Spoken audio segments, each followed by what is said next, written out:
puedes Sí, pasar. espero que sí.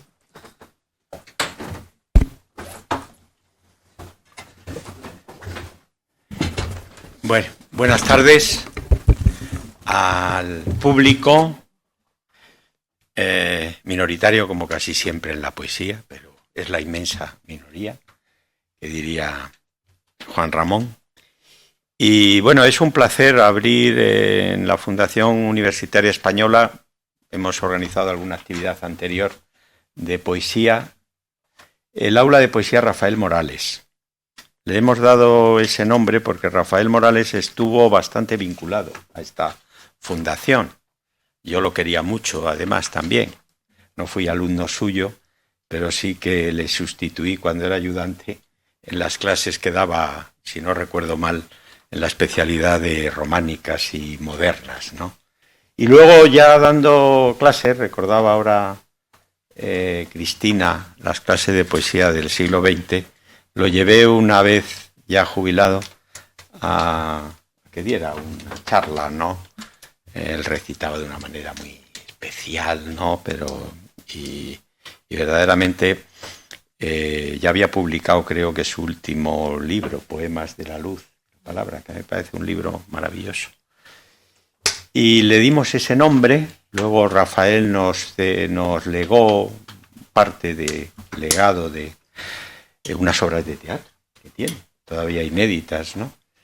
Y bueno, pues le dimos ese nombre, ¿no? Lleva precisamente una caricatura que le hizo José Hierro. Ah, sí. Las tenemos aquí, las dos. Ha sido los dibujos que le hizo. Y entonces lo adoptamos como logotipo del aula de poesía Rafael Morales. Esta fundación también tiene sus orígenes muy primitivos, que se remontan a los años 20 del siglo pasado, a un poeta ilustre como uno de los inspiradores, diríamos, ideológicos de la fundación, que es nada menos que Vicente Aleixandre. Vicente Aleixandre, vamos a publicar pronto las cartas con otro jovencísimo de entonces, que era don Pedro Sainz Rodríguez, que sí luego fue director cultural de la fundación mucho tiempo. Y son cartas en las que todavía Vicente Aleixandre yo creo que no tenía ni idea de que iba a ser lo que luego fue. Poeta, porque no habla para nada de la poesía, pero son bastante divertidas. Y después yo recuerdo ya de estudiante venir aquí a la fundación y pude acudir a recitales de Dámaso Alonso, conferencias también, de Rafael Morales. Pureza Canelo recordaba también que había estado, porque entonces había un patrono que, en fin, que le gustaba mucho la poesía, Antonio Porpeta. Ah, el marido de Luz. Exacto.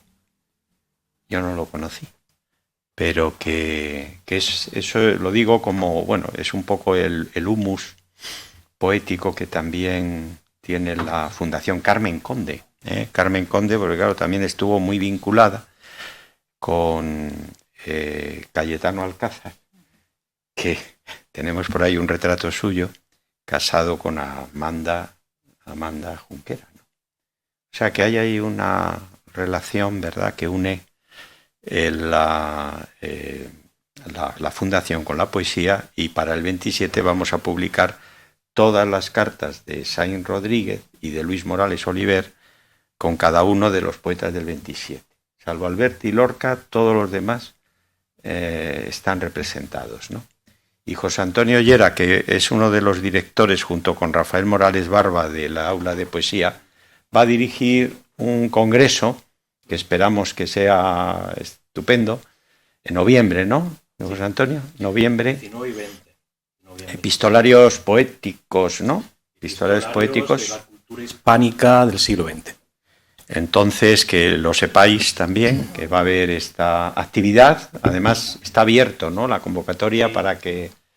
abierto, y bueno, en la página web podéis consultar pues la convocatoria y un poco todos los datos. Si queréis hacer alguna propuesta, es una convocatoria abierta. Bueno, José Antonio Llera es profesor, catedrático ya. Titular. Bueno, casi, ¿no? De la Universidad Autónoma, pero estás acreditado ya y demás. Entonces ya, bueno. Y me parece una de las personas que mejor conoce la poesía actual. Y por lo tanto, pues me parecía que debía dirigir, ¿no? Esta aula de poesía. Y para empezar, pues creo que tenemos hoy una sesión de lujo, porque contamos con Olvido García Valdés, a la que le agradezco mucho el que haya venido. Ahora mismo me acaba de firmar un libro, uno de los primeros libros que leí yo suyo, que fue Premio Nacional en 2007, Premio Nacional de Poesía, y todos estábamos vivos, ¿no? Y luego Julieta Serrano. Valero, perdona. Me confundo siempre con la actriz.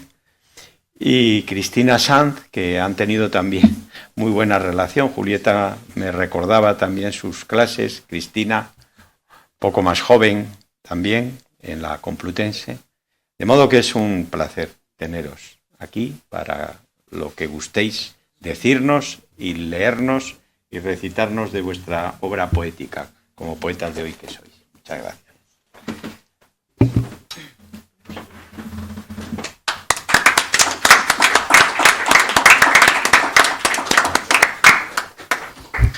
Muchas gracias a Javier Huerta por la presentación.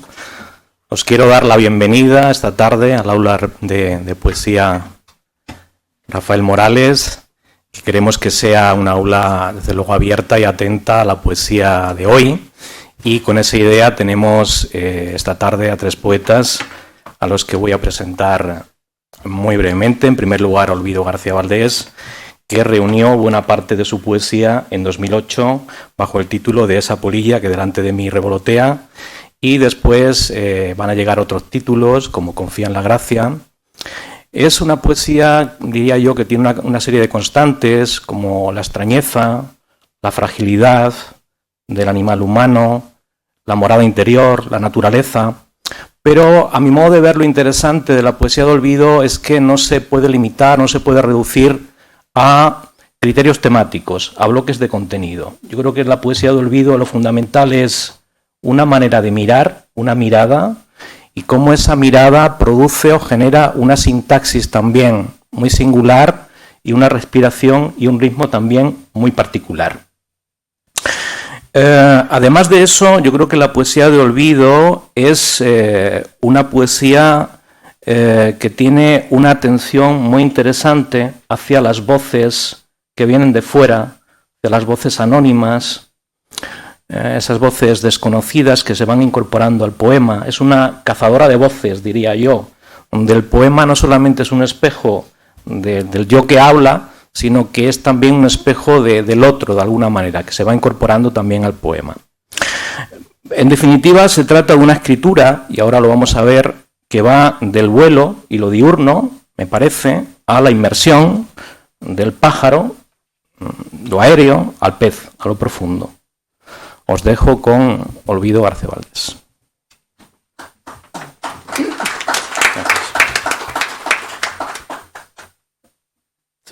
Sí, ¿se oye? Sí.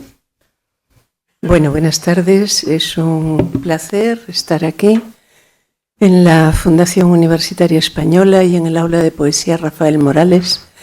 Agradezco enormemente a Javier Huerta, a Rafael Morales y a José Antonio Llera la invitación, la oportunidad de estar aquí, y a José Antonio sus palabras ahora.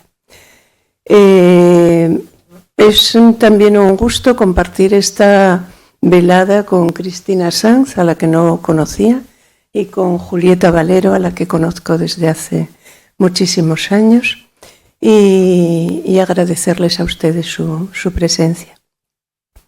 Leeré algunos poemas, 20 minutos habíamos dicho, ¿verdad?, de mis libros de esta antología, La caída de Ícaro, y algún poema, si hay tiempo, también de mi último libro, Confía en la gracia. Y me voy a coger al adverbio, es decir, a la marca temporal que nos convoca, al adverbio hoy, ¿no? Poetas de hoy, tan próxima también a mi manera de acercarme a la poesía. Yo suelo decir que un poema es un lugar raro donde se guarda la vida. Y la vida es lo inmediato y lo muy difícil de aprehender. No es lo dado, es lo que hay y lo que ocurre, en tanto que percepción intensa de lo que hay y de lo que ocurre. Solo por algún tipo de intensificación, efectivamente, de la percepción, llega la vida al poema. Y llega también a través de una intensificación de las palabras, de la lengua, a través de una forma, de unas sonoridades, conexiones, desconexiones, una sintaxis. Llega a la vida al poema, ¿verdad? Ese es el trabajo, creo, de la lírica. Y el poema va hasta donde puede. Y hay en ese ir plenitud y al mismo tiempo fracasa, vuelve al punto de partida, al vacío y al ser nada que hay que volver a visitar. Se trata de una escucha, en efecto, como decía José Antonio, de una escucha que no cesa, ¿no? El poema para mí siempre es del presente, por eso el acogerme a ese adverbio hoy y a esa actualidad. El pasado está en el presente, mi pasado forma parte de mí, solo tiene presente, también lo porvenir, el futuro, son un poco las preguntas del presente. En realidad la poesía que me interesa más como lectora y que me gustaría escribir es una poesía de las presencias. De ese presente, en definitiva, de este hoy en el que estamos. Voy a leer algunos poemas, como comentaba, y luego, si hay ocasión, después de las lecturas de las tres, quizá podamos conversar o no. Bien, y voy a comenzar por un poema que es de los más antiguos míos, de mediados de los 80, año quizá 86, que es el poema que da título a este libro. Mis poemas no tienen título, son rarísimos los poemas que tienen título, pero que estaba originalmente en el libro Exposición, tiene título y es La caída de Ícaro. Y me gusta leerlo, aunque sea tan viejo también la autora lo es. Me gusta leerlo porque en realidad fue un poema embrión de muchísimas cosas que vinieron después y que yo no sabía que estaban aquí. La caída de Ícaro. 1. Los atardeceres se suceden, hace frío y las casas de adobe en las afueras se reflejan sobre charcos quietos, tierra removida. Cézanne elevó la nature morte a una altura en que las cosas exteriormente muertas cobran vida, dice Kandinsky. Vida es emoción.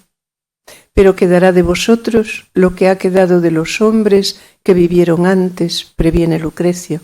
Es poco, polvo, alguna imagen tópica y restos de edificios. El alma muere con el cuerpo. El alma es el cuerpo. O 3 fotografías quedan si alguien muere. También un gesto inexplicable, díscolo para los ojos, desafío, erizado. Cuerpo es lo otro, irreconocible, dolor, solo cuerpo. Cuerpo es no yo, no yo. Lo quieto de las cosas en el atardecer, la quietud, por ejemplo, de los edificios, el ensombrecimiento mudo y apagado.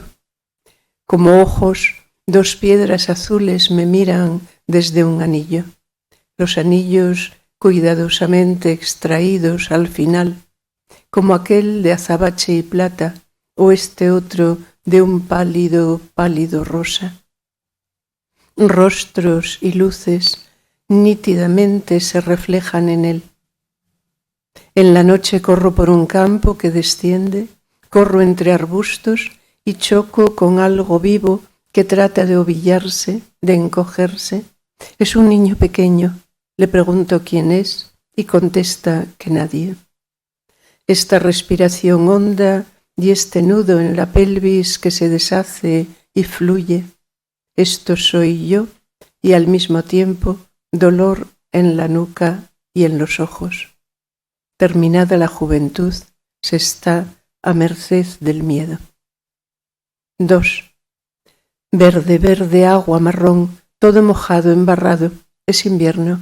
Es perceptible en el silencio y en brillos como del aire. Yo soy muy pequeña. Un cuerpo caminando, un cuerpo solo, lo enfermo en la piel, en la mirada, el asombro, la dureza absoluta en los ojos, lo impenetrable, la descompensación entre lo interno y lo externo, un cuerpo enfermo que avanza. Desde un interior de cristales muy amplios contemplo los árboles.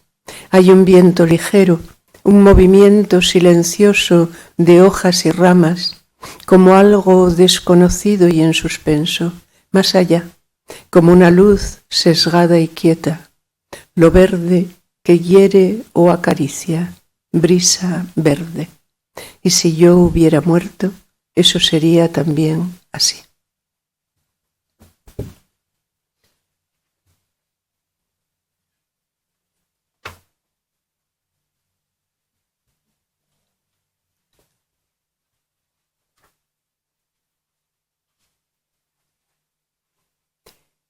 Cuando voy a trabajar es de noche, después amanece poco a poco, hace mucho frío aún.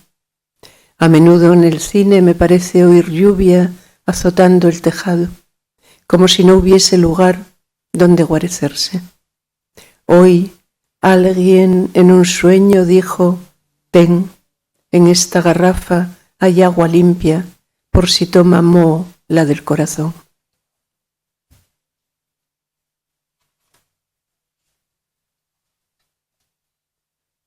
Siento necesidad de verte.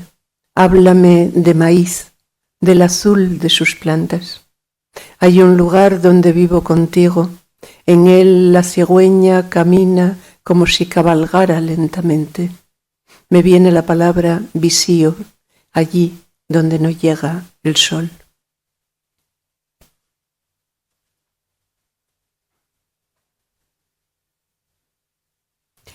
Cuando ya no hay sol, pero las paredes de adobe son aún rosadas, cuando todavía los pájaros revolotean y después van quedándose quietos, desaparecen, cuando el verde de la cebada se recobra, los cardos se elevan, el almendro en el palomar derruido, poco a poco se va yendo la luz, el adobe es ahora muy pálido, el espacio del valle se ahonda.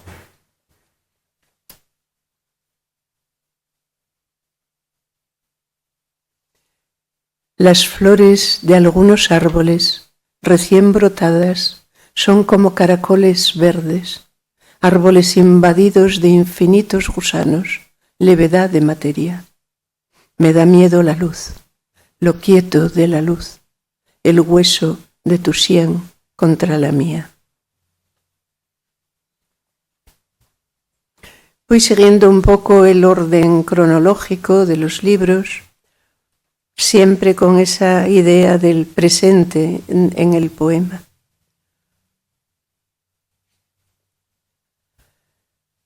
La voz, la de esta niña que canta sola ahí, la del muchacho que por la noche da gritos y repite obsesivo hijo de puta, las voces de los niños que juegan.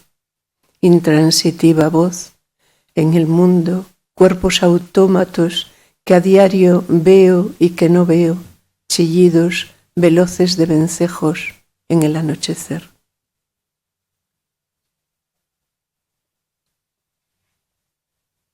Llegaron los vencejos el día 4. Pone fecha, oye su vuelo. Desde cuando algunos pueblos dicen, Padre mío, ¿a quién recurriré? Decir así, decir y situarse, ve el bullir de las hojas.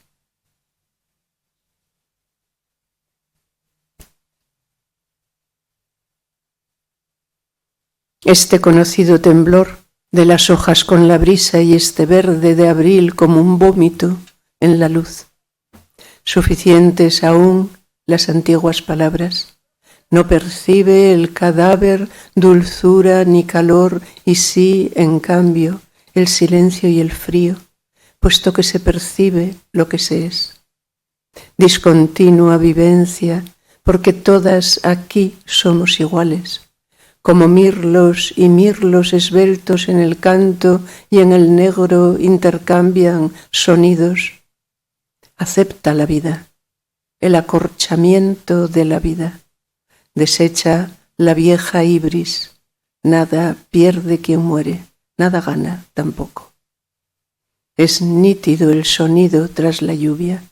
Se percibe ahora el tren con violencia veloz, el obsesivo zureo de palomas.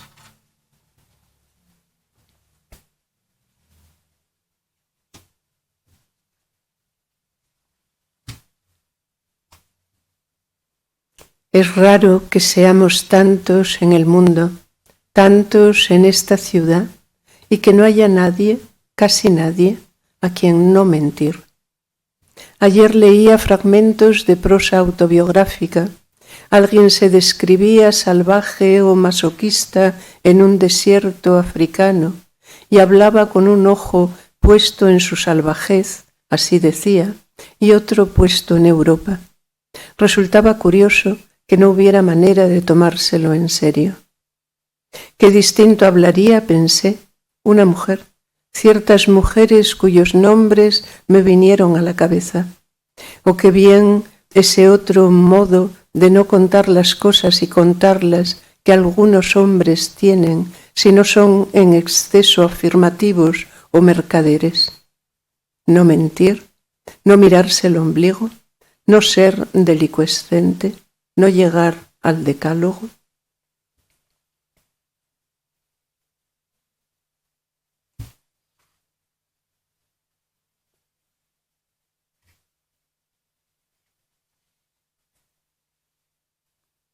Sube el ruido de quienes asisten a la boda, mientras la brisa mueve ramas y hojas frente a los sillares.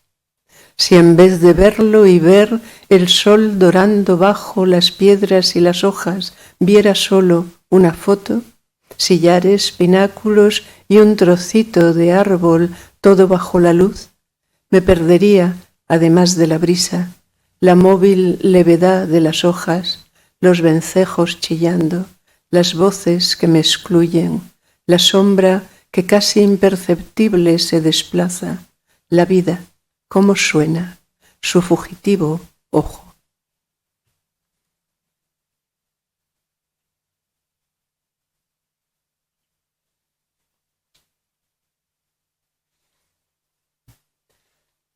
De marfil ve sus propios dedos agujas o pálida, atravesaban entonces el viejo bastidor.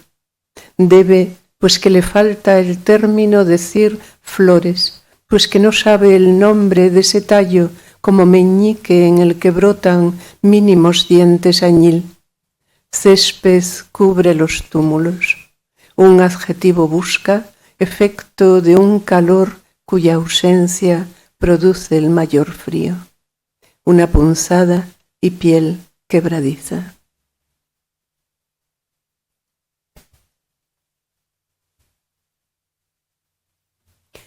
El hocico del animal hace el pasto, sus árboles de sombra, fresnos, sauces, amasa la blanda tierra. Encuentran al excavar antiguas bóvedas del río y bajo ellas lento el cauce que aún pervive sobre un lecho de pecina. Arriba calles y gente, como bulle y respira, si vuelve por sus fueros el sí y el no, vida sobre la vida, el sí en los intersticios del no, el no estallando las junturas del sí.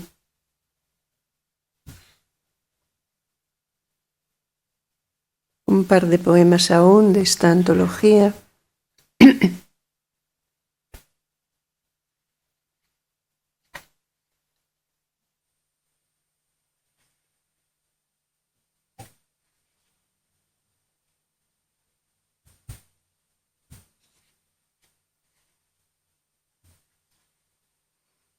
Como murciélagos entramos en noviembre desde la transparencia.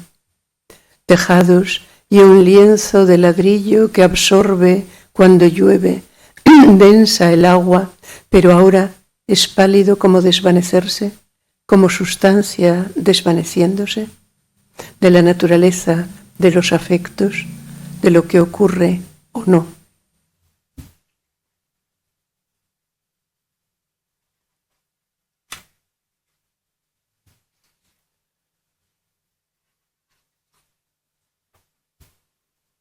El recorrido del sol cuando cae la noche, el recorrido de la noche, hacia dónde va llegando, mirar lo conocido como signos que son y ya no son, un aceite de estar, representar su hueco. Desplazados miramos como si fueran los otros siempre a estar ahí y de pronto no están o no estuvieran. Y para terminar,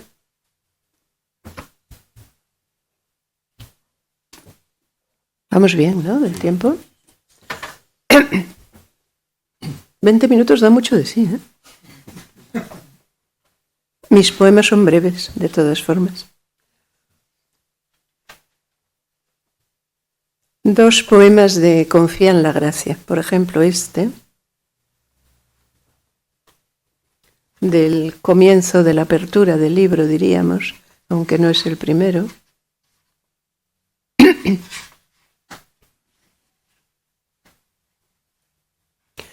De la Edad Media a un mundo de ciencia ficción avanzan con firmeza hombres ejecutivos por subterráneos y trenes. Asia eran racimos de rascacielos y ensenadas, junco flotante, la inclinación dormida del invierno en los rayos de sol, la inclinación de cabeza, recorrer el mundo meridiano por distintos paralelos, el tiempo dilatado o de pronto cortante, perentorio, sin fe ni atrevimiento en estotro traje de trabajo, de desamparo y sequedad, pues de la noche seca sale saber de sí. Rodea la corona del diente e híncala en los verdes pueblecillos colgados en el mundo, con su atavío y sustancia, sombra y ejecución de caminos, charquitos de hermosura. Y otro de la zona última del libro.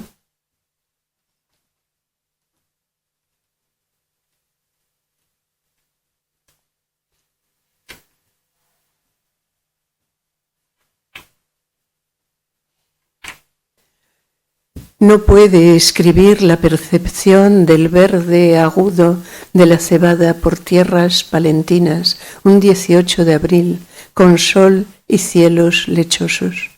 ¿Por qué había de decirse?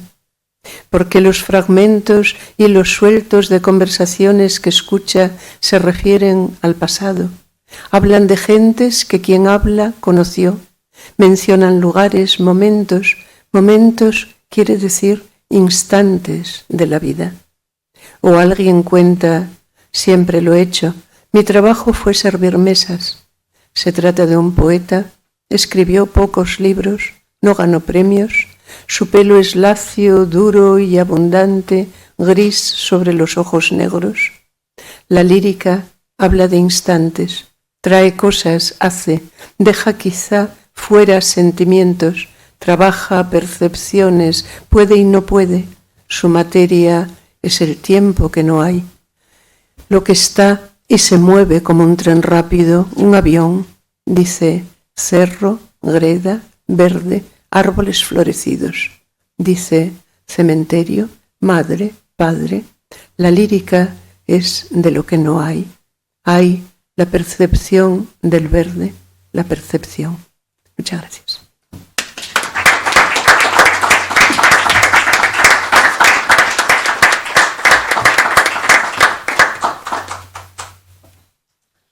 Muchas gracias, Olvido. Voy a presentar seguidamente a la segunda poeta que tenemos en la mesa, que es Cristina Sanz Ruiz.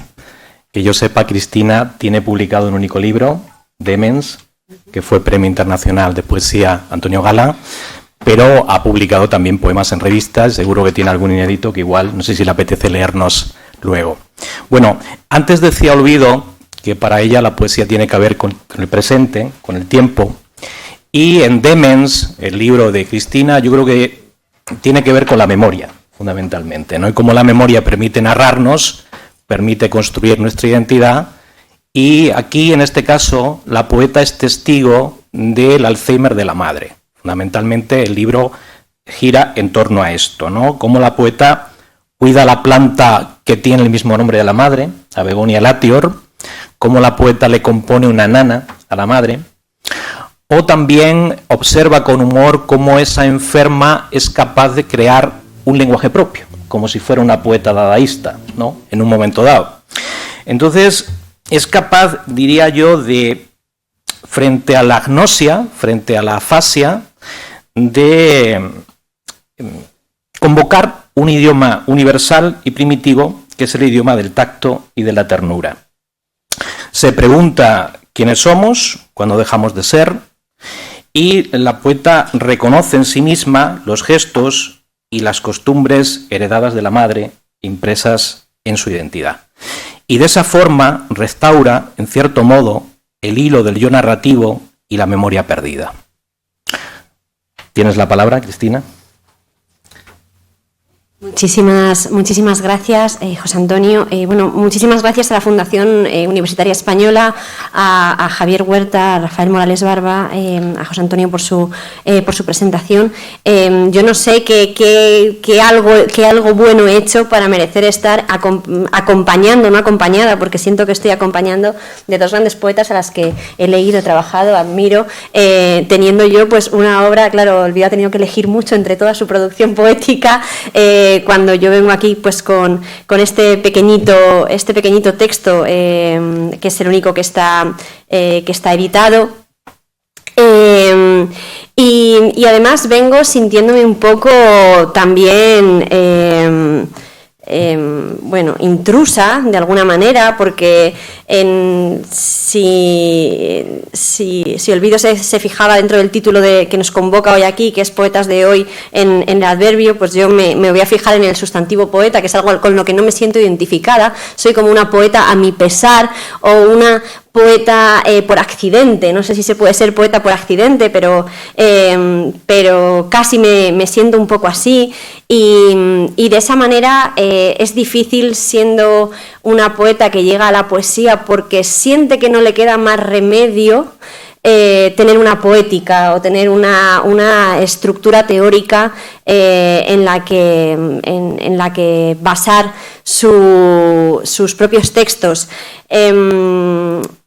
Quizás por eso siempre me he sentido muy cómoda en la escritura, apoyándome en las palabras de los otros, ¿no? Si soy poeta a duras penas, quizás lo soy un poco más tomando palabras prestadas. Y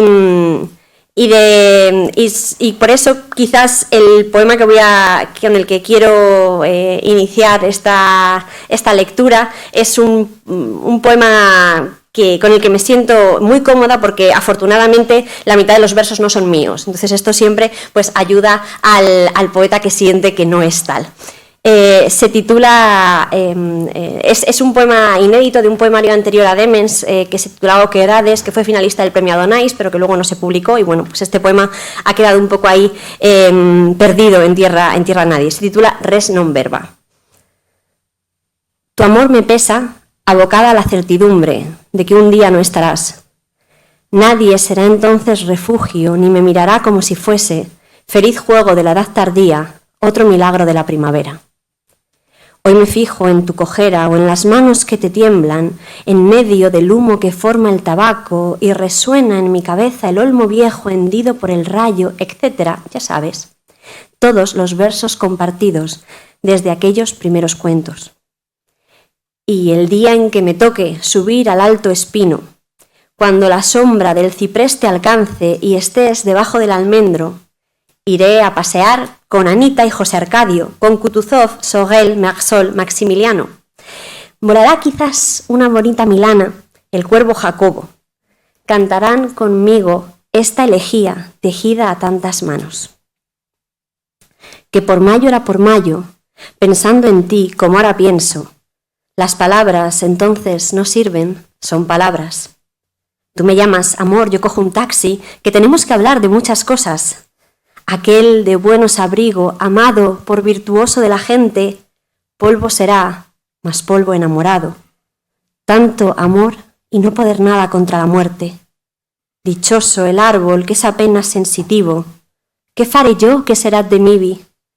Estos días azules y este sol de la infancia, tengo miedo de quedarme con mi dolor a solas. Duerme, vuela, reposa, también se muere el mar.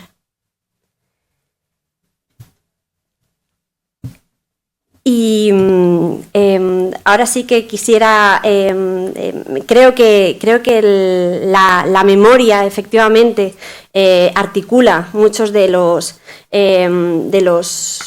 poemas que he ido escribiendo, pero quizás hay algo por detrás de todo esto que es una pregunta esencial, que es la que acaba motivando o la que acaba generando mi pulsión o mi necesidad poética. Son siempre la palabra poética acaba deviniendo una manera de encontrar, no una respuesta, pero sí una pregunta que no soy capaz de articular o que no es posible articular en el plano de lo racional o de lo cognoscible. La pregunta fundamental que me llevó a escribir el libro Demens, que como comentaba José Antonio, parte de la dura experiencia de la demencia de mi madre, está formulada en este poema que se titula Quid corpus posit. ¿Quiénes somos? ¿En qué consiste un ser humano cuyo tacto no calienta? Si sus acciones se truncan, cuando sus frases se extinguen y los recuerdos vuelan. Por debajo de la piel, por detrás de las palabras, por encima de los actos, a través de la memoria, ¿qué puede un cuerpo? ¿Quiénes somos cuando dejamos de ser? El gran interrogante del libro, que luego lleva a otras preguntas, es quiénes, hacia dónde, en qué nos convertimos, hacia dónde vamos cuando vamos perdiendo aquellos elementos que nos hacen esencialmente humanos. Si hay algo que nos hace humano por encima de todos es precisamente el lenguaje y nuestra capacidad de hablar y de expresarnos a través de la palabra. Pronto llegará la amnesia y entonces no podrás confundirte al rascar mis pies, equivocarte con mi nombre, regalarme toallas o servilletas usadas de papel. Después, otro día, tus músculos ya pétreos no lograrás llamar calor al frío, comer gel de ducha o nevar el café con copos de sal. En ese cercano entonces, no sabrás quién soy. No recordarás que me llevaste en tu vientre, que tus pechos calmaron mi llanto y colmaron mi sed. Y yo no sabré si en la oquedad del caparazón que aún te sobreviva, resonará algún eco de mis inútiles palabras de amor. Todo el poemario es esa búsqueda de esa palabra y ese intento de rescatar con la palabra aquello que el olvido necesariamente ha sepultado bajo su légamo. La palabra, pero sin embargo en esta palabra que es búsqueda de la memoria y búsqueda de la recuperación, búsqueda de recuperar lo perdido, también a veces encontramos vías de salvación. La palabra de alguna manera nos ofrece un consuelo muchas veces inesperado, un consuelo en lo insólito. Y en el poema Poeta dadaísta dice así: me asombro ante los hallazgos expresivos, un nuevo lenguaje de significantes sin significado. Te me antojas, no sé, poeta dadaísta, arúspice, profeta, visionaria, sibila. Me obstino en ver belleza, ingenua, testaruda, exégeta frustrada, en intuirle sentidos a un idioma sin códigos ni posibles rosetas. Qué empeño este de sacar literatura a cada esquirla de la vida. Tú, que nunca quisiste ser poeta, te has hecho poema.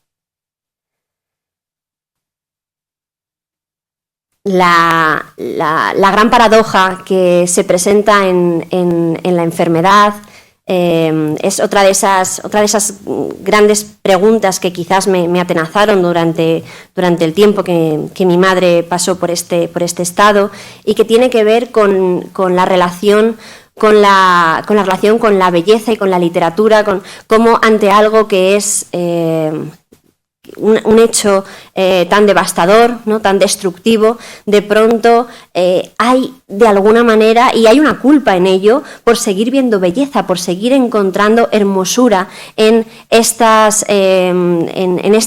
palabras, en estas imágenes que incluso se traducen en un TAC de cerebro con atrofia frontal. Mírate, qué fotogénico has salido, luciendo sinuosas curvas de modelo.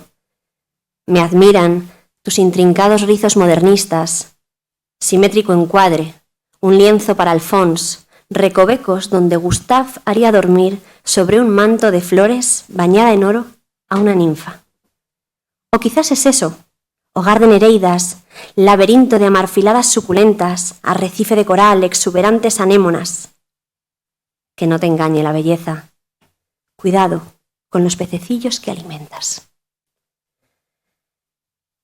Pero más allá de todas estas preguntas sobre la enfermedad, sobre la desaparición de la esencia de lo que nos constituye como seres humanos, la indagación y la pregunta al final acaban retornando de una manera pues bastante egotista, por otro lado, pero quizás la más sincera, ¿no?, sobre no solo quién es esta persona que empieza a desaparecer, sino quién soy yo en relación a ella. Intentar descubrir la verdad que se esconde tras la identidad de cada uno de nosotros, pero en esa búsqueda de la identidad de mi madre, al final el espejo frustrado solo puede devolverme reflejos de mi propia identidad. Ahora que vuelves desinhibida al comienzo de todo, la risa, el llanto, la comida. Demasiado al comienzo, sin palabras. La risa original, el llanto primario, el hambre voraz, el pañal empapado. Me pregunto si antes eras así, mucho antes de ser quien eres, antes aún de haber sido quien eras, cuando yo te conocí. Antes de dejarte consumir por la rigidez de tus propias reglas, la tiranía del orden, el tormento de la higiene, el ahorro como meta. Tal vez entonces, casi seguro, asaltabas el lodo de los charcos, en la garganta naciéndote jilgueros, y helada y desnuda y leve te besaban las aguas de Fontibre y saciabas la sed mojada y perdida quizás en alguna verbena. Me pregunto si en algún momento fuiste libre y ligera, pues así busco recordarte.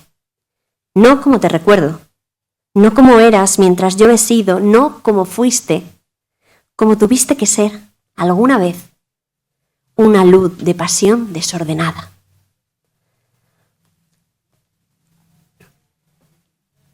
En ese progreso, deterioro, en esa progresa desaparición de la palabra, se revela, como decía José Antonio, un nuevo lenguaje, que es el lenguaje del tacto, un lenguaje que sorprendentemente para quien se dedica a la palabra se revela como un lenguaje más auténtico, frente a un lenguaje que toda la vida ha puesto muros, que ha puesto impedimentos, que ha resultado en trabas para la comunicación. Aparece sorprendentemente al final de este camino un lenguaje que es capaz de superar ese abismo que parecía insondable. Primero fue la luz, era de adoración absoluta, magna mater con 2 félidos, Gaia de rebosantes pechos, era de la Vía Láctea. Más tarde, no sé cómo, el abismo insalvable, los malditos cojines del sofá que yo, según tú, desordenaba, tu pigmaliónico proyecto de hacerme sabia y mi ridícula rebeldía de alumna modelo, animal amaestrado. Con nuevas calendas llegó la tregua, domestiqué la rabia y aprendí a compadecer tu tragicómica guardia suiza de cojines sin descanso. Ahora contemplas su blandura como objetos arcanos, sin saber qué son, para qué sirven, ni cómo se colocan, me ofreces sobre ellos tu regazo. Mientras intento acostumbrarme, aún incrédula, a mi nueva madre, sacio el hambre de caricias y acomodo, sin darme cuenta, los cojines del sofá, como tú querrías.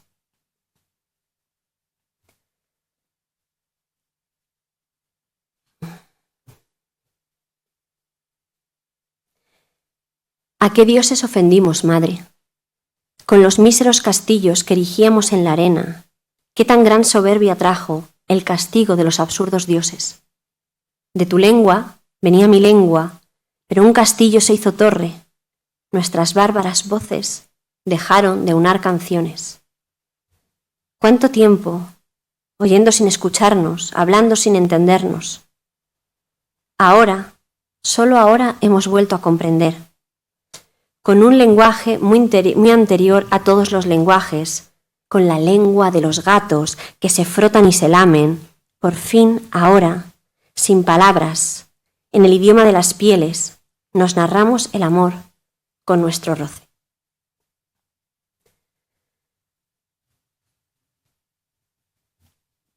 Todo ello, sin embargo, termina, a pesar de la palabra, a pesar del nuevo lenguaje, a pesar de esta salvación que aparece inesperadamente en la belleza de ciertos objetos, de ciertas situaciones. No obstante, a pesar de todo, la orfandad me llegó aquel día en que estuve enferma y no posaste tus labios de azogue sobre mi frente. La muerte aparece mucho antes de la muerte de la identidad, de la esencia, aparece mucho antes de la muerte física. En realidad, cuando escribí el libro, mi madre no había fallecido, falleció un año después. Pero esta presencia de la muerte, que en realidad en el primer poema con el que he abierto, que es un poema dedicado a mi padre, siempre ha sido la preocupación por la muerte como un tema muy constante y muy presente en mi vida, y yo ya estaba preparándome para este fin, a pesar de todo, con esta elegía anticipada. Lloro por las cosas que no recuerdas. Lloro a la madre que fuiste y ya no eres. Lloro por las cosas que no recuerdo, Lloro una ausencia anterior a la ausencia. Lloro por aquello que no vendrá, por la posibilidad cercenada de que ames a los vástagos que aún no he engendrado y no sé si engendraré, aunque pronto tendré la misma edad que tenías tú cuando fuiste madre. Llora un cuerpo vivo, cuerpo presente, que me puede tocar, aunque las yemas de sus dedos se volvieron añiles y ya no saben acariciar penas, arropar miedos, espantar la helada, ni prender en su cavidad hogueras. Lloro sin llorar, con un llanto seco, y convierto el sollozo en caracolas, porque de todo aquello que no entiendes, lo que menos entiendes es la pena, y si sientes asomarse un dolor, si por descuido ves mi llanto, entonces eres tú, desarmada, quien me llora. Funeral por un cuerpo que respira, que aún sonríe cuando llego a casa, hay mi hija, mi nena, mi Cristinita, buscando su refugio en mi cara y en mi olor. ¿Por qué escribo estas palabras, elegía anticipada, si todavía existe esa sonrisa que me llama por mi nombre, que al verme se ilumina? Juro que no es esto una elegía, pero dejadme que llore caracolas. Y bueno, tomándome para terminar la libertad que me ha ofrecido José Antonio de leer algo que todavía no está publicado, que es el último proyecto literario que tengo, y quizás por cambiar un poco decía que no sé, que soy una poeta sin poética, y no sé, quizás hasta este momento podría haber dicho que la poesía me viene desde es una poesía siempre de rasgo muy, muy intimista. Sin embargo, creo que me equivoco, o que me equivoqué si pensaba que la poesía que yo escribía solo tenía esa vertiente o esa preocupación. A raíz de una pregunta, de una nueva preocupación, de un intento de encontrar en la palabra un sentido a lo que claramente no lo tiene, hace un año empecé con un poemario inspirado o motivado, más que inspirado, no sé si inspirado es un término que me gusta mucho, por el testimonio, por el proceso judicial de Gisèle Pelicot, esta mujer francesa a la que su marido drogó y invitó durante más de 10 años a desconocidos a que fuesen a violarla sucesivamente, sin que ella se enterase, ¿no? Y además se enteró de una manera absolutamente fortuita. Para mí esto se convirtió en un tema obsesivo y preocupante, que tenía que ver con el sentido del bien y del mal, pero también de la confianza, de cómo podemos llegar a una situación que es absolutamente trágica y terrible, pero desde un presupuesto de la absoluta confianza que teníamos en una persona. Y esto es esta duda, esta nueva pregunta me llevó a escribir o a trabajar sobre este poemario, un poemario en el que parto un poco de una noción que de pronto me surge, que es la posibilidad de escribir un poema documento, ¿no? Entonces, a partir de todas las citas sería un poco difícil leer el poemario o distintos poemas del poemario, pero a partir de los distintos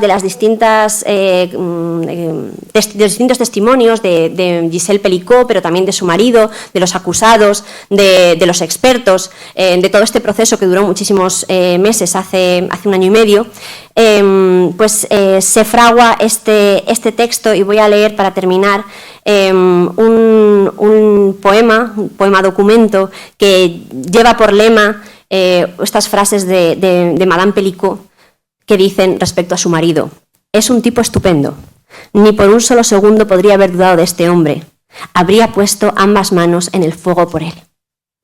Y a raíz de ahí miro al primer hombre que me tuvo en brazos y le creció un amor de enredadera. Miro también al hombre que hoy acuna mis insomnios sobre su pecho.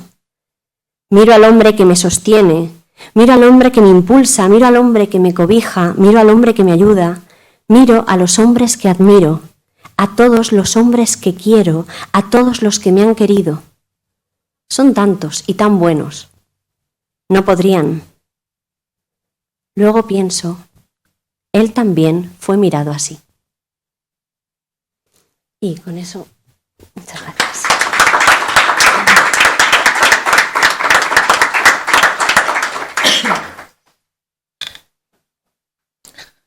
Muchas gracias, Cristina, por tu lectura.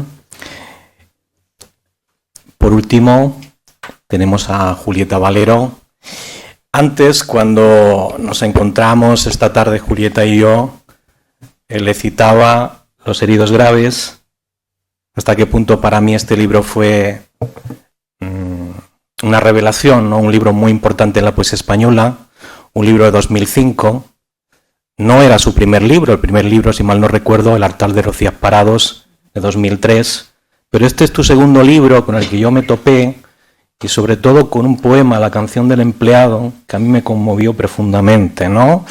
Y hay en este segundo libro tuyo una dedicatoria.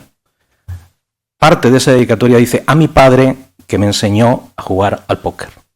Enlazo esa dedicatoria de tu segundo libro con tu último libro, No obstantísimas, que es un libro donde la figura paterna adquiere un lugar central, diría yo, donde está también la pandemia, el cerco de la pandemia, y hay un proceso de duelo en el libro, es decir, un proceso en el que aprendemos a perder, no tenemos más remedio que saber perder, en eso consiste el duelo, pero al mismo tiempo también es un libro profundamente vital y profundamente afirmativo, ya desde el título que eliges, ¿no? No obstantísimas, es decir, a pesar de todo, sin embargo, está ahí la vida y está lo comunitario también, muy fuertemente presente, y está lo político, como está también en Los heridos graves, la parte política. La parte política yo diría en el sentido fuerte, en tu poesía, ¿no? Es decir, cómo hay un reparto de lo sensible y está también aquí una ética de los cuidados con respecto al femenino.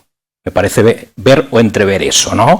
Y claro, en Julieta Valero, además de esto, es muy importante, como no olvido también, el lenguaje. Porque el lenguaje de Julieta es un lenguaje creador que rompe, desde luego, con el lenguaje estandarizado, que araña la gramática normativa, que desautomatiza las percepciones. Y diría yo, en resumen, que Julieta Valero, la poesía de Julieta Valero, sabe metabolizar lo curvo y la torcedura para llegar más recta al sentido. Tiene la palabra, Julieta. Bueno, pues buenas tardes. Ya estamos en el tramo final. Yo me dedico a la gestión cultural y el lenguaje poético es de una intensidad que es difícil y muy generosa la escucha. Así que muchísimas gracias a todos vosotros por estar ahí. Muchísimas gracias desde luego a la Fundación por esta convocatoria, Javier, Rafael y José Antonio, por tus palabras que la verdad en las que me siento muy representado el libro y mi poética, si es que cabe decir esa cosa, eso de que una tiene poética. Y desde luego es un regalo descubrir una voz y siempre compartir y dar pasitos cerca de Olvido García Valdés. Es un libro, la verdad es que lo ha introducido estupendamente José Antonio, es una impugnación, es el último libro que he escrito, no obstantísimas, es una impugnación en plural femenino, porque es un libro por el contexto vital de quien escribe con una fuerte genealogía de edades femeninas, de diversas edades, y es un libro que hace pie en la pandemia, que de alguna manera tiene una estructura natural de crónica, sin ninguna pretensión de objetividad, en el sentido, aunque este adjetivo se usa para el champú fundamentalmente, pero por organicidad, ¿no? Orgánica. Tiene una estructura, como os decía, cronológica, porque es su propia naturaleza, pero sí creo que apunta a una historicidad colectiva, porque fueron unos años, siguen siéndolo, lo siguen siendo, particularmente ha habido una implosión de la circunstancia comunitaria, yo creo que ahora parece que no iba a parar, pero que sin duda alguna estamos viviendo un momento histórico vórtice, o vértice, no sé muy bien de qué. Y ese elemento político creo que siempre ha estado en lo que trabajo y en este libro también. No iba a leer poemas, es un libro donde aparece también el duelo porque mi padre falleció en la pandemia. No iba a leer ningún poema de eso ni a nombrarlo, pero como lo has dicho, pues vamos a enlazar duelos, compañera, ¿qué se le va a hacer? Voy a empezar con 4 poemas muy breves que se llaman El cerco y es un poco donde está la toma de tierra del texto, pero quiero pensar que es un libro mucho más imantado por la vida que por el daño, ¿no?, de la pandemia. 1. Hay un cerco real, la pandemia. Hay una casa. En la casa 4 niñas y un cristal que divide la planta baja. A un lado alguien escribe. Es acuario todo lo demás. Palúdico rizoma. Edad sin edad. 2. Acopio de comida y de hijas. Penduleo de gallinas. Del presidencial televisor a la mesa, a la demanda. Por la calle deglución de mascarillas y el miedo que circula primaveral, como de las arizónicas. Y así manda. 3. Hay un cerco real. Hay casas infinitas, todas como estómagos que enjuagan sudor y mugre de los detenidos cuerpos. Luego enjugan la frente, el estupor, el hambre. Nos ponemos en cuclillas, como las niñas, a reordenar el adentro del afuera. Y 4. El precio de esta quietud, su ganancia. El otro detenido, su belleza bajo el granizo en la terraza, tragos y los cambios de la luz. Nada de esto se veía. La moneda, ertes como flores de marzo. Se puede hacer el amor, no se puede terciar con el afuera. Cuerpos como olas rompen en el salón.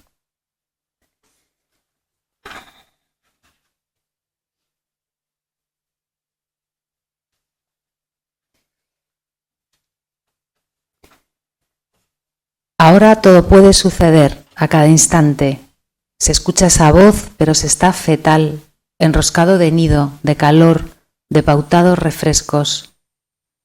Se duermen en tal postura, el oído a la fe en la muerte, que no respira, que está desesperado, que cómo le largaron a casa sin morfina.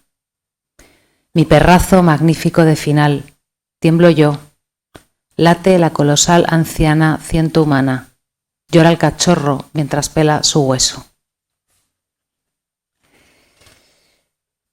Es un texto lleno, yo creo que nunca fuimos, que supongo que somos solo cuerpo, pero nunca fuimos tan cuerpo o tan conscientes del cuerpo como en la pandemia, de tantas maneras, y nunca la exterioridad estuvo tan posada en el cuerpo de los otros, ¿no? El paisaje era el cuerpo de los demás. Y hay mucha presencia de eso y mucha, creo que, percepción de eso en este libro.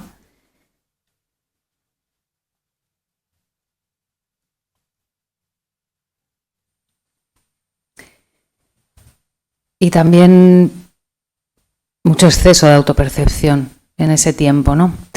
Escuchar el cuerpo, dicen, pero ¿cómo se hace? Escuchar la contractura, la lascivia que se derrama peine en mano buscando su centro, escuchar la celiaquía imaginaria, porque lo real del cuerpo no viene al oído, estruendo es, no mudo, nudo de vida o desvío a barranco. El cuerpo solo puede ser real como el hijo, un mortalmente acompañarse, y no cabe en la poesía falsa humildad, siempre amanece 1789, un asalto a la solemnidad que es bicho palo, y eso está bien. Todos en lo Darwin, lanzando metamorfosis, dentelladas, besos, siempre ateridos. Y también hubo mucho exceso de banderas. Vuelve la bandera, mucha, para aguar el miedo y paradójica como cubo recoger el sudor de no pensar. Cuesta mucho no pensar, pero más cortarle al reptil dolor la cola para que no crezca en dirección a la duda, a la culpa. ¿Quién no ha tenido mujer bandera, ira bandera, hambre también, de colores definidos? Pero se cumplen años y ya está. En la ribera veo a la lavandera chiquita que golpea con V de pico, de no hay grano, el suelo invernal. Y es un texto también lleno de niñas. Voy a leer el poema que da título al libro.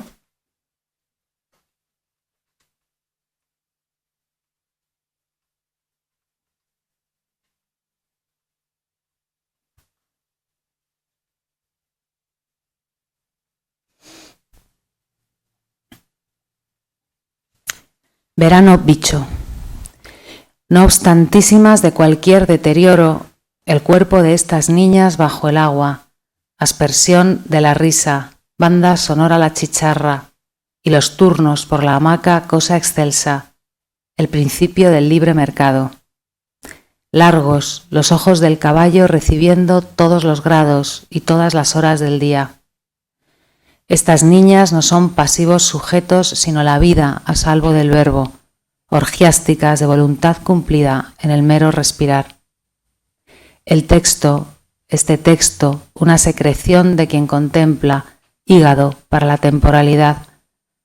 Pero míralas ahora, saltando, no hay marketing, sino vaca que pasta y opone contra el ozono, muy sentida su opinión.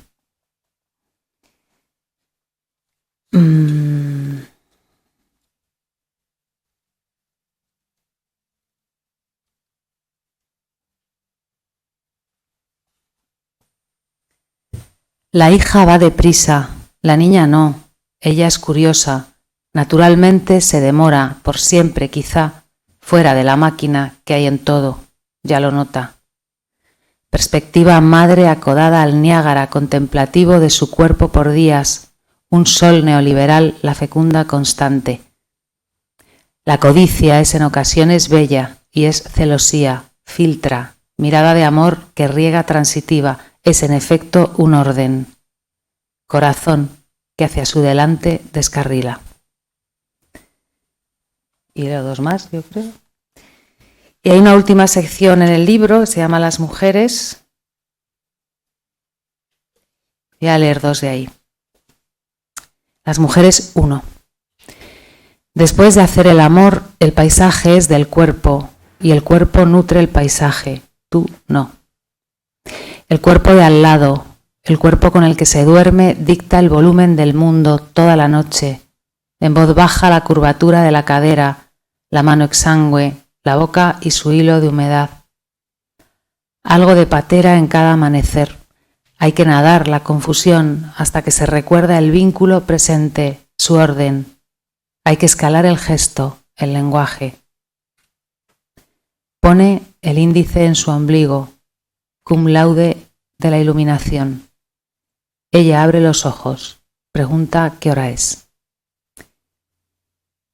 Y voy a terminar con un poema que también es un guiño de alguna manera a mi padre. Él era militar y estuvo destinado en Ifni, y uno de los relatos así mitológicos de la infancia es su relato de una tormenta en el desierto, estas cosas escuchadas de niño. Y cómo una tormenta, no, una plaga de langosta. Y cómo también había relato de tormenta del desierto, pero este poema trae de la plaga de langosta y cómo la langosta es tan voraz, y bueno, se pueden hacer ahí todas las analogías político-económicas que se quieran, que se comía, me decía mi padre, hasta la pintura de los jeeps porque era verde.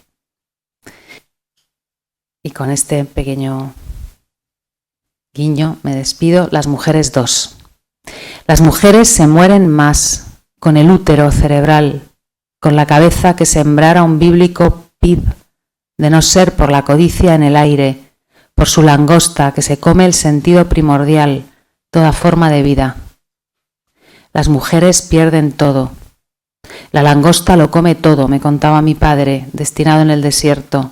Las olías llegar millones como a mantequilla, era la señal. Había que esconderse y después había que salir, comprobar el desastre. Se comían la vida, se comían lo verde ciegamente, se comían hasta la pintura de los jeeps. Las beduinas alzaban de nuevo sus carpas, Beit al-Sha'ar, casa de pelo. Olían a cabra, protegían, daban leche. Las mujeres lo habían perdido todo y seguían sin hablar. Gracias.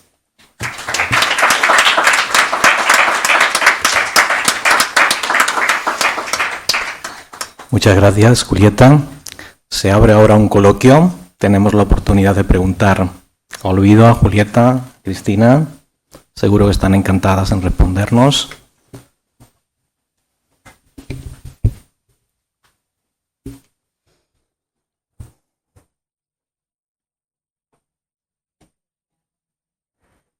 A ver si alguien se atreve, si no, lanzo yo alguna que tengo por aquí.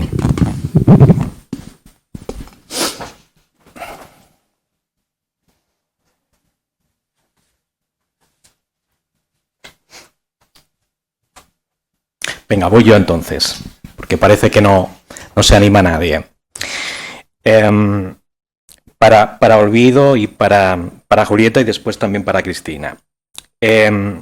Hay unos versos tuyos, Olvido, que dicen lo siguiente. Es verdad lo que digo, cada palabra dice la lógica del poema. Condición de real al margen de lo real. Y hay unos versos de Julieta que dice, el poema no se tiene que parecer a nadie.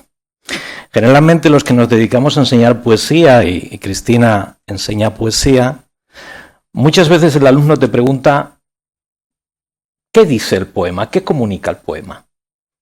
Y el poema a veces comunica el poema mismo. Es decir, no hay un más allá. El poema es intransitivo. ¿Estáis un poco de acuerdo en esto? En la cuestión de que el poema habla y muchas veces no dice algo en concreto, sino que habla, se dedica a hablar. Y lo que dice el poema no se puede decir de otra manera en que lo dice el poema. Usted primero. No, por favor. Ya empezamos.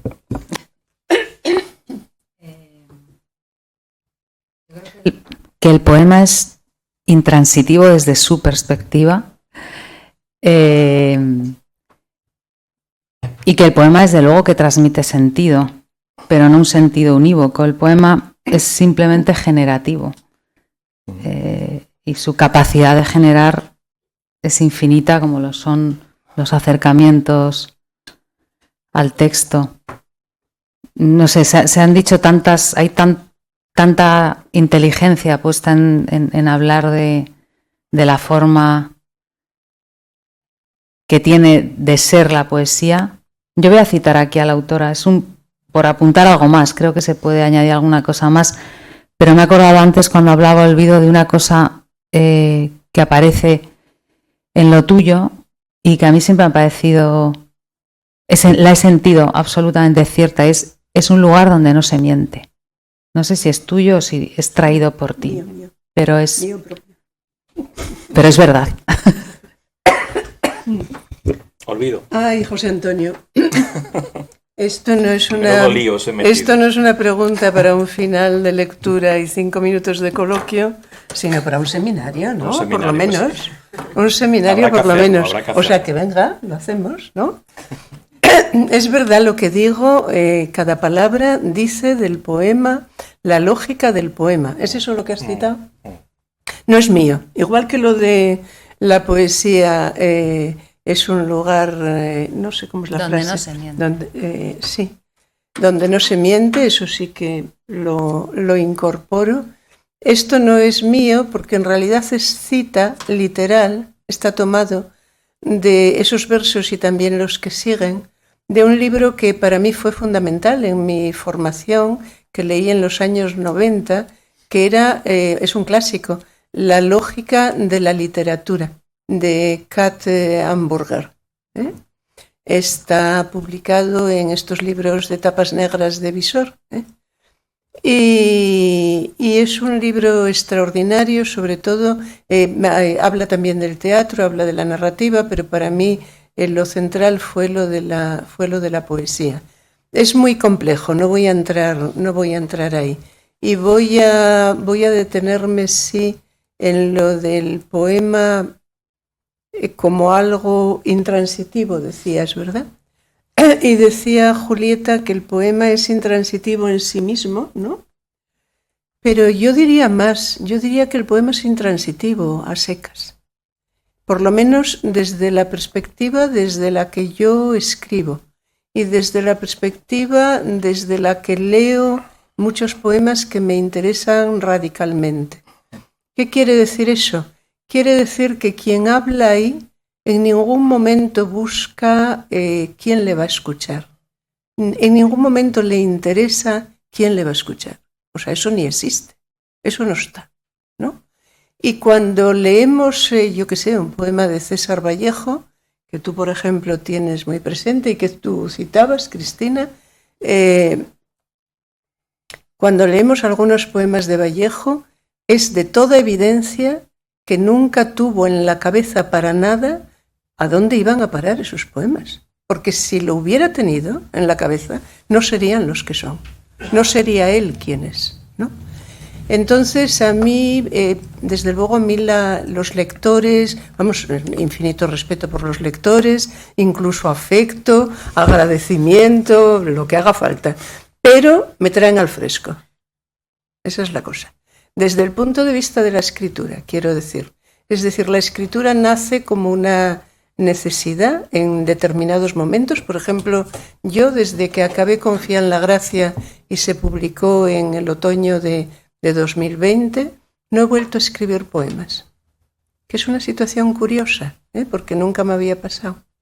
Es decir, el poema se produce, nace cuando se produce. El poema es algo que ocurre, ¿no? Lo del sentido es otra historia. Lo del sentido tiene que ver, por una parte, con la necesidad que tienen los profesores de hacer bien su trabajo y de contarles algo a los estudiantes que sea convincente, pero tiene que ver también con nuestra propia necesidad, la de todos, de encontrar sentido, efectivamente. El sentido también es una necesidad. Y el poema es un espacio abierto y siempre lleno. Bueno, los poemas buenos, vamos a distinguir. Quiero decir que los poemas evidentes no tienen nada que ver con el sentido, tienen que ver con la comunicación, tienen que ver con el mercado, tienen que ver con otras cosas. Cuando hablamos del sentido estamos hablando de algo distinto. Y sí, los poemas son espacios abiertos, absolutamente de sentido, que producen sentidos distintos, como todos sabemos, cada vez que los encontramos. Es decir, un poema que nos interesa de verdad no es el mismo poema cuando lo leemos en un momento determinado que cuando lo leemos 10 años después. Quienes hemos cambiado somos nosotros, pero claro, el poema nos dice otras cosas y habla de otro modo. En ese sentido, en este aspecto, quiero decir, es un espacio abierto. Es un espacio abierto que está ahí para cuando necesitamos visitarlo, ¿no? Y alimentarnos de él, ¿no? Sí, poco más. Voy a hacer una pregunta muy breve a Cristina y después Javier Lostalén creo que quiere intervenir. ¿Quieres decir algo? ¿Sí? Una pregunta para Cristina. Bueno, Cristina, hemos escuchado la elegía, ¿no? Esa parte elegía cuando resuena, creo que Miguel Hernández, esas caracolas de Miguel Hernández me han llevado un poco la elegía de Ramón Sige, ¿no? Pero en tu libro no solamente hay elegía, nos hemos dado cuenta, ¿no? También hay humor, y cómo el humor actúa de un modo catártico, digamos, ¿no? De un modo lenitivo. Yo no sé si tú cuando escribías Demens tenías presente las poéticas de la enfermedad, que son en la literatura española importantes, y está aquí olvido, ¿no? Pero podríamos citar Isla Correllero, Juana Castro, ¿no? Marta Agudo, que habría que recordarla, ¿no? Historial, Sacrificio, libros muy importantes en la poesía española. Entonces, ¿tú tenías presente esos libros, esas corrientes, o realmente tú escribías y no hacías otras consideraciones, ¿no? La respuesta corta es no los tenía. O sea, al final, como decía, yo me siento como escritora me siento muy identificada con el sentido de me siento un palimpsesto, ¿no? Siento que soy un manuscrito reescrito sobre cosas que ya se han reescrito y que al fin y al cabo he dedicado toda mi vida adulta a la literatura. Entonces todo aquello que he leído es un pozo que está ahí y que va aflorando de alguna manera, y ahí está César Vallejo, que es un referente constante para mí, pero también Miguel Hernández y otros, pero no había, o sea, en la escritura de este libro no tenía por detrás una voluntad de seguir ciertos modelos. No había en ningún momento las resonancias que salen surgen casi como que me doy cuenta a posteriori de que están ahí. En ningún momento, así como quizás para otros trabajos literarios sí lo he hecho, pero aquí en ningún momento hice un trabajo de documentación, de inspiración, de formación. Al revés, casi que eso es algo que con lo que después he ido conectando los textos y he ido encontrando esas resonancias. Con Juana Castro, por ejemplo, sí, muchísimo. Muy importante. Muchísimo, pero no es una priori la escritura. Muchas gracias. Javier, por favor. Muy interesante, bueno, la lectura y luego también las reflexiones. Siempre se ha dicho que la poesía es un género autobiográfico, pero autobiográfico entre comillas, porque yo creo que a veces el que escribe, quiero que vosotros respondáis a la pregunta, lo que hace es crear una vida que él desearía vivir a través del poema y que solo existe muchas veces a través del lenguaje. Es decir, que terminado el poema, luego a lo mejor al que ha escrito el poema no existe nada de lo que cuenta realmente en el poema, que es lo que profundamente él quería a lo mejor ser. Eso por un lado. Y otro, el paso del tiempo, que uno tiene la sensación de que, aunque pasen mucho las edades, cuando uno está escribiendo un poema, no existe el tiempo. Es decir, que un poeta de 85 años puede estar escribiendo un poema y sentirse escribiéndolo igual que cuando tenía 20 o 25 años. Que hay una pérdida de la experiencia del tiempo. Vamos, no sé lo que pensáis de esas dos cosas. Ahora tú, Cristina. Cristina, claro. Sí. Es que me he quedado reflexionando sobre la intervención de Javier y no tengo una respuesta articulada. De verdad no sé si Julieta o Olvido tienen algo más concreto que quieran traer, mientras yo doy forma a mi pensamiento, que se me ha quedado ahí, se me ha quedado perdido en el tiempo, como se me ha quedado palabra en el tiempo totalmente. Bueno, pues yo brevemente ahí. A la primera parte de tu reflexión, Javier, desde luego que la escritura es un suceso, lo comentaba Olvido, es algo que sobreviene y que puedes buscar, pero da exactamente igual que lo busques, algo que sobreviene, sin irme a epifanías místicas, pero sucede así. Y la vida, la experiencia de vida que se tiene al escribir un poema es la experiencia de vida que se tiene al escribir un poema. No entro a comparaciones, pero quiero decir que es un suceso único, incluso único en la escritura de cada poema. Y en la segunda cuestión, yo tengo exactamente la edad que tengo cada vez que escribo un poema. Ni más ni menos, mi experiencia de escritura. Sí, es que... ¿Esto se oye? ¿Se oye? Sí. Yo creo que efectivamente es muy de agradecer el planteamiento tuyo, Javier, porque denota mucho de tu extraordinaria manera de vivir la escritura del poema. Y cada persona, yo creo, que escribe o que ha escrito poemas, tiene una experiencia singular, distinta, ¿no? Entonces, en la primera cuestión que planteabas, me impresiona mucho la palabra deseo, que el poema, digamos, da cuenta, por así decir, si no lo he seguido mal, el poema da cuenta de aquel que uno, aquel en tu caso, que uno desearía ser, ¿no? Claro, eso a mí no me pasa. Eso a mí no me pasa, es decir, yo tengo una mala relación con mis poemas, de manera que, por ejemplo, cuando acabo un libro y lo publico, paso mucho tiempo sin poder leerlo, porque me parece horroroso en gran medida, y solo con los años me reconcilio con él y me gustan bastante luego. Es raro esto. No todos, no todos los poemas, pero quiero decir que hay ahí una buena relación. Y luego la segunda cuestión es muy interesante, porque son las edades que somos, ¿no? Que en realidad uno puede tener la impresión, que yo creo que es la que tú nos transmites, de que uno ha sido uno mismo y ha seguido siendo siempre ese uno mismo que fue y que lo encontramos ahí en la escritura de los poemas, ¿no? Claro, yo a los 22 años decidí que estaba en la vejez, o sea, que aquello era el principio de la vejez, que era imparable y que no tenía remedio, un desastre, y así ha sido.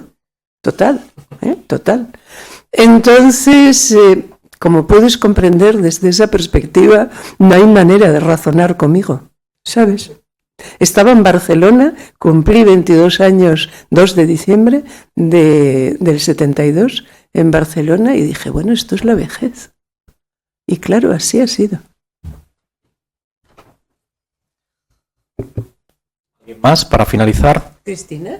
¿O Cristina quiere decir algo? Perdón. Sí, no, retomando, la verdad es que me siento muy identificada con lo que ha dicho Olvido, porque yo también me he sentido siempre muy en la vejez. Yo siento que desde que empecé a escribir o a escribir forzadamente contra mí, siempre ha sido por el motivo de que la vida se acaba, ¿no? De alguna manera estamos abocados al final y la palabra es quizás el lugar que nos queda de resistencia y de alguna manera es como acabamos ahí, y por otro lado también me siento muy identificada con esta sensación, bueno, eso, siempre una escritura contra mí misma que detesto y que sigo detestando. O sea, terrible para mí estar aquí y en un acto como el de hoy o en cualquier acto de la poesía es verdaderamente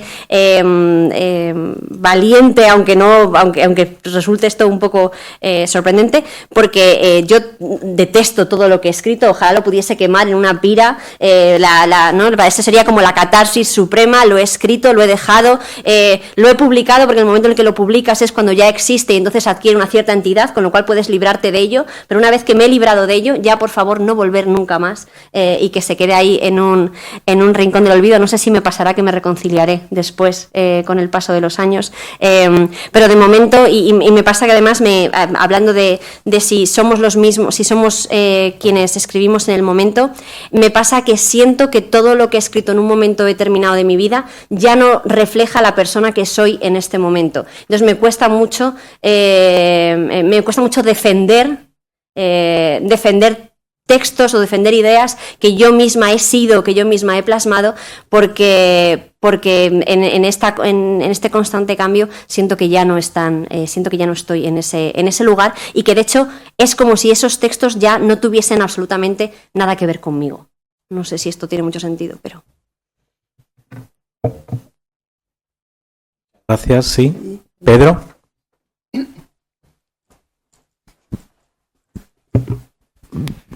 He estado escuchando un montón de ideas y la verdad es que estoy de acuerdo, sobre todo no con lo que decía Olvido, y bueno, yo también soy profe, y con esto del sentido del poema o qué es el poema. En cierto modo, los profes siempre lo simplificamos porque si no los alumnos no lo entienden.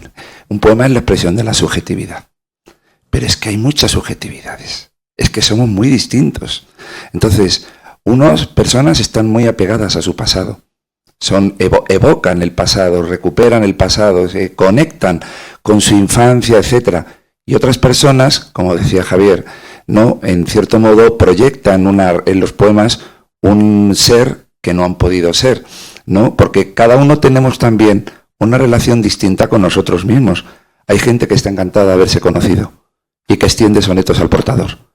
Y hay gente que está muy en conflicto consigo mismo, ¿no? Y suelta el poema y luego, y eso responde a una etapa de la vida, a una serie de pensamientos.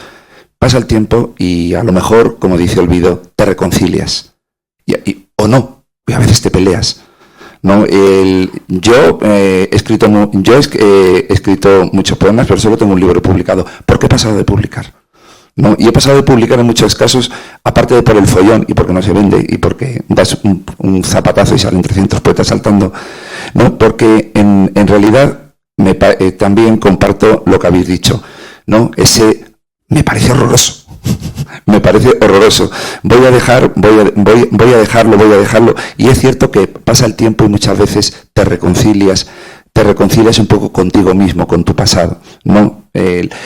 Todo tiene que ver un poco con la subjetividad. Y en cuanto a lo que dicen los alumnos, profe, ¿esto qué quiere decir? Es que esto no quiere decir nada. Esto nos lo enseñaron las vanguardias pues hace un siglo. Durante siglos imperó el pensamiento lógico, no heredado de los griegos. El pensamiento lógico y el arte como imitación de la naturaleza. Llegaron las vanguardias y atravesaron la mente por el pensamiento abstracto y por el puro creacionismo, por la mente ilógica. Un poema que puede ser un discurso lógico, se entiende. El poema quiere decir esto. Pero es que resulta que las vanguardias inventaron la experiencia de la imaginación. O sea, un poema no tiene por qué decir nada. Te plantea una serie de imágenes, una serie de paisajes, una serie de metáforas, y eso transmite una sensación. Esas sensaciones, que pueden ser muy distintas según el tipo de receptor, es el mensaje del poema. No necesita decir nada. Es una experiencia de los sentidos y de la imaginación.